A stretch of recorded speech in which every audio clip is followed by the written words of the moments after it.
लेखनी, अनमोल यांची गाणी, प्रभावी विचारांची लेखनी, लोकशाहीर म्हणून लेखितली इतिहासाच्या बानोकाळी, सूर्याप्रमाणे तेजणारे व्यासपीठ, चंद्राप्रमाणे छादणारे शिक्षक व चांदण्याप्रमाणे चमकणाऱ्या माझ्या मित्रमैत्रिणींनो सर्वांना माझा नमस्कार.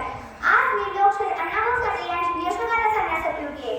फक्त 1.5 दिवसाची शाळा शिकवून छत्रपती शिवाजी महाराजांचा पोवाडा रशियाच्या कानाकोपऱ्यात पोहोचवणारे एकमेव साहित्य रत्न, साहित्य सम्राट लोकशाहीर म्हणजे अण्णाभाऊ साठे यांना माझा त्रिवार वंदन. लोकशाहीर अण्णाभाऊ साठे यांचा जन्म 1 ऑगस्ट 1920 रोजी सांगली जिल्ह्यातील वाळवा तालुक्यात. त्यांनी सर्वसामान्यांना सहज समजेल अशा ग्रामीण भाषेतून लेखन केले. अण्णाभाऊंनी संयुक्त महाराष्ट्र चळवळीत आपल्या साहित्यातून जनजागृती केली. त्यांनी लिहिलेले फकीरा कादंबरीला राज्य सरकारचा उत्कृष्ट पुरस्कार मिळाला. त्यांनी लिहिलेले गीत आजही गायली जातात. माझी मैना गावाकडे राहिली, माझ्या जीवाची होती या कायदी हे मुंबईमध्ये लिहिलेले गीत आजही अजरामर आहे. त्यांचे भारतीय 14 भाषा इंग्रजी, जर्मन आणि रशिया अशा प्रदेशी प्रसिद्ध आहेत.